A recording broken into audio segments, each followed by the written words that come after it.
چاہیے کہ ہم خود لیڈر پیدا کریں. ہر مسلمان نوجوان کے اندر ایک لیڈر ہے اور وہ بائی برتھ ہے. صرف اس کو پہچاننا اس کا کام. 2 بجے آپ سوئیں گے, صبح 12 بجے آپ اٹھیں گے, بتائیں بھائی جان کیسے آپ لیڈر, پھر کس کو آپ لیڈر مانیں؟ پھر ایسے ہی ہمیں لیڈر ملیں گے جو بتائیں گے تو معذرت کے ساتھ ریاست مدینہ کا اور لے کے کوفہ کی طرف چل پڑیں گے. زہر جو ہے نا جی, وہ ہماری نسلوں کی جڑوں میں ڈالا جا رہا ہے جی. 8 پرچے, ہم اس میں کورٹ پہ بھی جائیں گے. میں جسے کہہ لیں سالن نہیں ملتا, دوسری دفعہ وہ گانوں میں ٹک ٹاک پہ ایسے ہوتا ہے کہ پتہ نہیں کتنا بڑا بدماش ہے. نہیں جی تو وہ پولیس بڑا اچھا سافٹ ویئر اپڈیٹ کرتی ہے, کرنا بھی چاہیے. السلام علیکم ناظرین, نرالا پاکستان کے ساتھ میں ہوں سید مسیب حسین. ناظرین میں اس وقت موجود ہوں شہر جہلم میں اور ہمارے ساتھ موجود ہیں مبشر نذیر قریشی صاحب.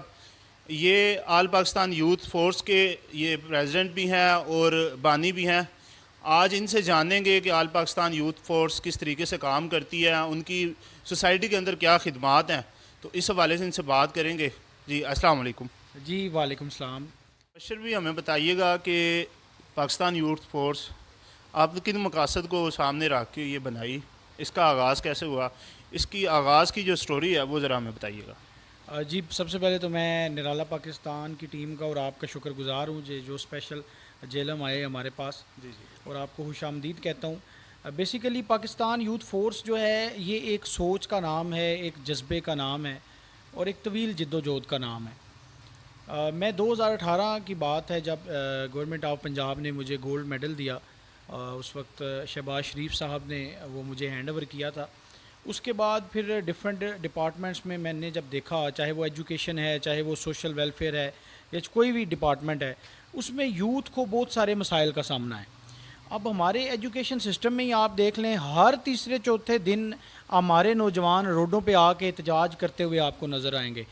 تو مجھے یہ سمجھ نہیں آتی کہ جو نوجوان کسی بھی قوم کی ریڑھ کی ہڈی ہیں, آخر ان کو اتنے بھی مطلب ہے کہ فیسیلیٹیٹ نہیں کیا جا رہا ہمارے ملک میں کہ وہ ہر تیسرے چوتھے دن انہیں اپنے حقوق کے حصول کے لیے روڈوں پہ آنا پڑے.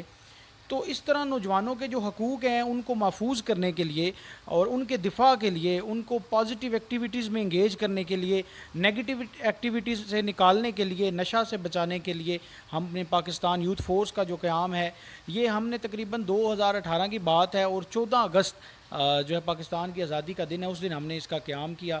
اور الحمدللہ اللہ تعالیٰ کے فضل و کرم سے اس وقت ہمارا دائرہ کار ہزاروں میں ہے, ہمارے ممبران ہیں جو پورے پاکستان میں جو ہے پازیٹیو ایکٹیویٹیز میں اپنا پازیٹیو کردار ادا کر رہے ہیں. اچھا, پاکستان کے اندر بہت سی یوتھ فورسز ہیں, پاکستان میں بہت سی اسٹوڈنٹ آرگنائزیشنز ہیں, آپ نے اسٹوڈنٹ کے حوالے سے بات کی, اور پاکستان کی نیشنل لیول پہ بہت سی آرگنائزیشنز کام کر رہی ہیں. آپ نے ان کے ساتھ کیوں نہیں کام کیا, کیا آپ نے ایسی کیا چیز دیکھی کہ آپ نے ان کے ساتھ شمولیت کرنے کے بجائے یا انہیں اسٹرانگ کرنے کے بجائے آپ نے ایک نئی یوتھ فورس کا قیام عمل میں لایا, اس کی کیا وجہ تھی؟ دیکھیں جی, آپ نے بڑا اچھا سوال کیا ہے. جو لوگ کام کر رہے ہیں ہمارے بھائی ہیں, بہت اچھا کام کر رہے ہیں. بیچ میں ان میں ڈفرینٹ مقاصد ہوتے ہیں ہر تنظیم کے, اور کچھ چیزیں ایسی ہوتی ہیں جو پس پردہ ہوتی ہیں. تو ان کو مد نظر رکھتے ہوئے میں نے یہ فیصلہ کیا, ہماری جو آرگنائزیشن ہے یہ اس میں ہم کوئی فنڈنگ وغیرہ نہیں لیتے, یہ ہمارا رول ہے. ٹھیک ہے, زیرو فنڈنگ ہے ہماری, ایک پینی بھی جو ہے ہم کوئی بندہ کلیم نہیں کر سکتا کہ انہوں نے ہمیں ڈونیٹ کی ہے, جب سے ہماری آرگنائزیشن تقریباً 3-4 سال ہو گئے ہیں ابھی تک. دوسرے نمبر پہ جو تنظیمیں کام کر رہی ہیں, بہت اچھی تنظیمیں بھی کام کر رہی ہیں اسٹوڈنٹس کے حقوق کے دفاع کے لیے, اور میں ان کو خراج تحسین بھی پیش کرتا ہوں. میرے دوست بھی ہیں, ہم اکٹھے بھی کافی سارے پروجیکٹس کرتے ہیں. ایون دین کے کافی سارے پروجیکٹس الحمدللہ پاکستان یوتھ فورس نے گورنمنٹ کے ساتھ کولیبریشن میں بھی کیے ہیں. ابھی کرونا میں ہم نے اپنے تقریباً سینکڑوں کی تعداد میں اپنے نوجوان جو ہیں وہ دیے ہیں اس ٹائیگر فورس میں بھی, اور اس کے علاوہ بھی جتنے بھی ویلفیئر کے کام ہوئے ہیں کرونا کے دوران اس میں ہمارے نوجوان پیش رہے ہیں الحمدللہ. اور اس کے علاوہ روڈ سیفٹی کے حوالے سے کافی پروجیکٹس ہم نے کیے ہیں. میں آپ کے مین سوال کا جواب یہ دینا چاہوں گا کہ بجائے اس کے کہ ہم دیکھیں ایک درخت لگا ہوا ہے سایہ دار, آج کل گرمی بھی بہت ہے, ہر بندے کی کوشش ہوتی ہے کہ میں اس سایہ دار درخت کے نیچے جا کے پناہ لوں. اب اس درخت کی جو بساط ہے یا اس کا جو دائرہ کار ہے اس کی کچھ لمٹس ہیں. ٹھیک ہے, ان لمیٹیشنز کے اندر وہ کچھ ایک محدود حد تک لوگوں کو ہی فیسیلیٹیٹ کر سکتا ہے. تو اسی طرح آپ مثال لے لیں آرگنائزیشنز کی, اب آرگنائزیشنز بھری پڑی ہیں, فل ہیں. اب بجائے اس کے کہ ہم لوگ بھی جو ہے وہ اپنے آئیڈیاز کو لے کے ان میں جا کے گھستے یا وہاں پہ جگہ بنانے کی کوشش کرتے, الحمدللہ ہمارے پاس ایک اچھے نمبر تھے, اچھی یوتھ تھی, اچھے نوجوان تھے, اسٹرینتھ کافی زیادہ ہے الحمدللہ. تو بجائے اس کے کہ ہم بھی اس درخت کے نیچے جاتے، ہم نے ایک نیا درخت لگایا اور الحمدللہ وہ درخت جو ہے وہ تناور بن رہا ہے، اور انشاءاللہ آنے والے دنوں میں مزید لوگوں کو اس سے چھاؤں ملے گی انشاءاللہ۔ اچھا، ہر تنظیم کا ایک بیسک جو ہے نا وہ سلوگن ہوتا ہے، اس کا ایک نصب العین ہوتا ہے، اس کے بعد اس کے کچھ ایجنڈے ہوتے ہیں۔ آپ کا جو پاکستان یوتھ فورس ہے اس کا کیا نصب العین ہے؟ ہمارا جی نصب العین جو ہے وہ پازیٹیو پاکستان ہے، کہ پاکستان کی یوتھ کے جو ہے وہ مثبت کردار ادا کرے، پاکستان اسلامی جمہوریہ پاکستان کی بقا کے لیے، سلامتی کے لیے، اور ہر محاذ پہ ہمارے نوجوان جو ہیں وہ پازیٹیو رول پلے کریں، چاہے وہ کوئی بھی ڈپارٹمنٹ ہے، چاہے وہ دنیا زندگی کا کوئی بھی معاملہ ہے، کوئی بھی سلسلہ ہے، اس میں ہمارے نوجوان جو ہیں وہ مثبت کردار ادا کریں۔ بیسیکلی نوجوانوں کو نیگیٹیوٹی سے نکال کے پازیٹیوٹی میں لے کر آنا ہمارا مقصد ہے۔ اچھا مبشر بھائی، جب آپ کوئی بھی اچھا قدم اٹھاتے ہیں یا کوئی بھی کام اس کا آغاز کرتے ہیں تو اوورآل پوری دنیا میں بھی ایسا ہوتا ہے، وہ خاص طور پہ پاکستان میں آپ کی مخالفت بہت ہوتی ہے، آپ کے اوپر تنقید ہوتی ہے، آپ کے جو مخالفین ہیں ان کی تعداد بڑھتی چلی جاتی ہے، لوگ بہت جیلس ہوتے ہیں، اور اس حوالے سے آپ کا کیا کہنا ہے؟ آپ کو کیا مشکلات درپیش آئی جب آپ نے سٹارٹ لیا، وسائل کے حوالے سے یا اوورآل؟ آپ کے اس جواب میں مولا علی علیہ السلام کا ایک قول کوٹ کرنا چاہوں گا کہ جس شخص کی مخالفت نہیں ہوتی در حقیقت وہ خود منافق ہوتا ہے۔ آپ کا جو سب سے بڑا ایونٹ ہے اس کا آپ ذکر کر رہے تھے، کس نام سے آپ نے ایونٹ کیا، اس میں کیا کیا ایکٹیویٹیز تھی، اس کی گیلری آپ نے شیئر کی، ہم اپنے ناظرین کو بھی شیئر کریں گے، اور اس میں کون کون سے گیسٹ جو ہیں وہ آپ کے ساتھ جو انہوں نے اٹیچ کیا، اور اس کے بعد آپ جیسے بتا رہے ہیں کہ گورنمنٹ نے آپ کے ساتھ کافی کوآپریٹ کیا، ان کے ساتھ آپ نے مل کے کافی ایونٹس جو ہے آرگنائز کیے، اس حوالے سے کتنے سیلیبریٹیز ہیں، اس قسم کے لوگ جو آپ کی آرگنائزیشن کو جانتے ہیں، آپ کو پرسنلی جانتے ہیں، اس حوالے سے ہمیں بتائیے گا۔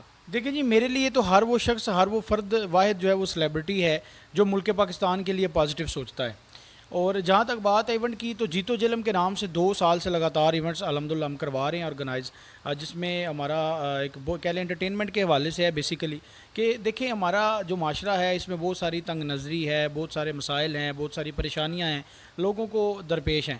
ان چیزوں کو لوگوں کا وقتی طور پہ دھیان ہٹا کے ان کو ایک اچھی انٹرٹینمنٹ، معیاری انٹرٹینمنٹ اور فیملی انٹرٹینمنٹ پرووائڈ کرنا بھی میں سمجھتا ہوں کہ ایک ثواب کا کام ہے۔ تو ہم نے جیت و جہلم آرگنائز کیا، لوگوں کو تحائف دیے، تحفے دیے، خوشیاں بانٹی، اور لوگوں کے چہروں پہ اسمائل بانٹی۔ اس کا بڑا ایک زبردست واقعہ میں آپ کو بتاتا چلوں کہ جب میں نے یہ ایونٹ سٹارٹ کیا، اس کو آرگنائز کرنے کا ارادہ کیا، اس کی میں نے مارکیٹنگ سٹارٹ کروائی اپنی ٹیم سے، تو بڑی نا ہرڈلز اس کے پیش آئیں۔ تو یہ تو آتی ہیں، بہت سارے ایسے لوگ مخالفت میں کھڑے ہوئے، ہمارا NOC چیلنج کر دیا گیا۔ ہمارا NOC باقاعدہ گورنمنٹ نے دیا تھا اور وہ ہمارے پاس موجود ہے، ڈپٹی کمشنر صاحب نے ہمیں ایشو کیا، تھرو پراپر چینل تمام رپورٹس ہوئیں، تھانہ سے، ایجنسیوں سے، سارے معاملات۔ دین اس کے بعد انہوں نے کہا کہ یہ ایونٹ لیگل ہے، اس میں کوئی ہمیں ایسی چیز نظر نہیں آئی، تو ہمیں NOC جاری کر دیا گیا۔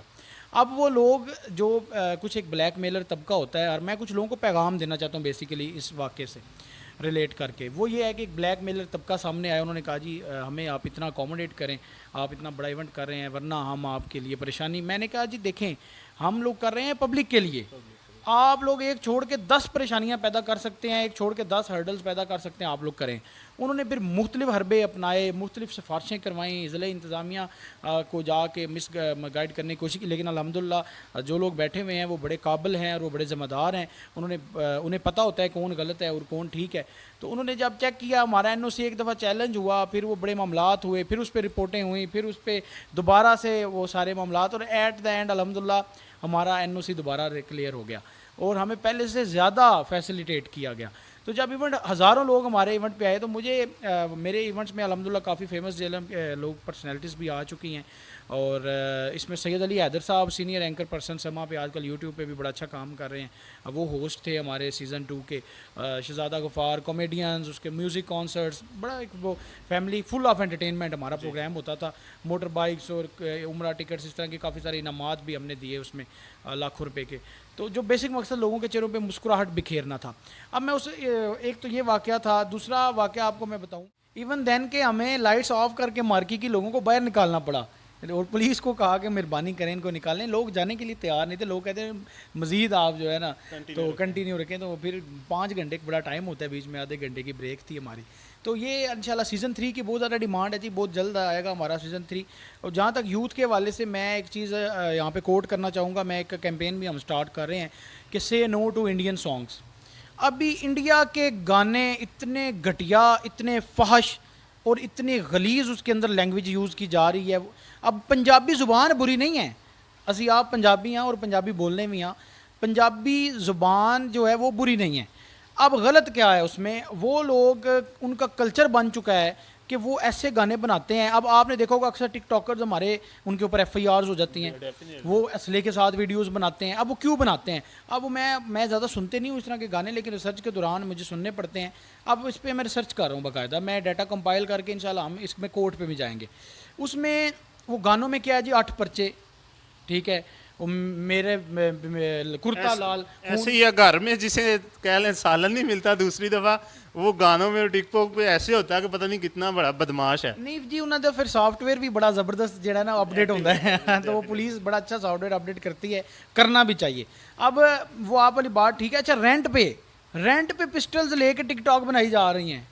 میں ایک کیس دیکھنے میں آیا ہے, وہ لڑکا پکڑا گیا, اس نے رینٹ پہ پسٹل لے کے, یار حساب لگا 200 روپے گھنٹے پہ. اچھا, ایسی چیزیں جو انلیگل ہیں, جو ہم کرنے کے سوچ بھی نہیں سکتے کہ ہم معاشرے میں یہ کرتے پھریں گے, وہ سر عام ٹک ٹاک پہ یہ کر رہے ہیں لوگ. دیکھیں جی, میں ایک چیز یہاں پہ کلیئر کر دینا چاہتا ہوں, پلیٹ فارم کوئی بھی برا نہیں ہوتا, چاہے وہ ٹک ٹاک ہے, چاہے وہ فیس بک ہے, چاہے وہ کوئی بھی ہے. لیکن غلط اگر ہیں, ہماری حرکات غلط ہیں, ہمیں اپنا احتساب کرنا ہوگا, ہمیں اپنے گریبان میں جھانکنا ہوگا. اب انڈین گانوں میں 80% جو نئے پنجابی سانگز آ رہے ہیں ان میں فحش لینگویجز یوز کی جا رہی ہے. کچھ میں تو میں بڑے وثوق کے ساتھ کہہ سکتا ہوں کفریہ کلمات کہے جاتے ہیں, تو میرا خدا ہے نعوذ باللہ, یا میں تیری عبادت کرتا ہوں, اور ہمارے نوجوان باقاعدہ گنگناتے ہیں, انہیں سمجھ نہیں ہے کہ یہ کیا ہے. بہت زبردست آپ نے جو کمپین آپ نے جو ہے آپ کا پاکستان یوتھ فورس کے پلیٹ فارم سے آپ نے جس کا کہا, انشاءاللہ اس کمپین کا آپ کا بھرپور جو حصہ بنے گا نرالا پاکستان کی ٹیم. اسی کے ساتھ مبشر بھی اپنے پروگرام کے اختتام کی جانب بڑھتے ہیں, اور آخر میں آپ ہماری آڈینس کو کیا کہنا چاہیں گے؟ آپ جو ہمارے نوجوان ہیں جو آج کے دور میں ان ساری مشکلات کے درمیان کافی مشکلات سے دوچار ہیں, اور ان کے پاس ویژن نہیں ہے, کوئی مشن نہیں ہے, کوئی ان کے سامنے کوئی انہیں لیڈر نہیں نظر آتا, تو اس حوالے سے آپ کیا کہیں گے؟ لیڈر کا فقدان اگر ہے تو کم از کم ہمیں چاہیے کہ ہم خود لیڈر پیدا کریں. ہر مسلمان نوجوان کے اندر ایک لیڈر ہے, اور وہ بائی برتھ ہے, صرف اس کو پہچاننا اس کا کام ہے, اس کو پالش کرنا اس کا کام ہے, اور کہیں حد تک اس کے والدین اور اس کے اساتذہ کا بھی کام. کوئی بندہ آپ کے مخالف اٹھتا ہے نا جی, اگر آپ کوئی اچھے کاز کے لیے نکلتے ہیں کوئی بندہ, تو آپ وہ شعر مجھے یاد ہے, تو آپ یہ شعر دہرایا کریں کہ ادھر آ ستم گر ہنر آزمائیں, تو تیر آزما ہم جگر آزمائیں. تو آپ اپنے تن من دھن کا سودا کر دیں. جب وہ کہتے ہیں گر بازی عشق کی بازی ہے, جو چاہو لگا دو ڈر کیسا, گر جیت گئے تو کیا کہنے, ہارے بھی تو بازی مات نہیں ہے. کہ آپ جب حق کے میدان میں نکلتے ہیں تو پھر آپ کی مددگار اللہ کی ذات ہوتی ہے, پھر آپ کو دنیا کی کوئی چیز نہیں روک سکتی. بی پازیٹیو, پاکستان میں اپنا مثبت کردار ادا کریں, اپنی فیملیز کے لیے سوچیں, اپنی جوانیاں خدارہ جو ہے اس طرح ضائع نہ کریں. میں تو یہی نوجوانوں کو کہوں گا, ہمارا پلیٹ فارم بھی حاضر ہے, اور بھی بہت سارے اچھے پلیٹ فارم ہیں, یا انڈیویجولی آپ کام شروع کر دیں پازیٹیو پاکستان کے لیے. اللہ تعالیٰ کی ذات آپ کی حامی و ناصر ہو. جی بے شک, اسی کے لیے اقبال نے کہا تھا کہ مٹا دے اپنی ہستی کو اگر مرتبہ چاہیے, کہ دانہ خاک میں مل کر گل و گلزار ہوتا ہے. اسی کے ساتھ اپنے میزبان سید مسیح حسین کو اجازت دیں. اللہ حافظ.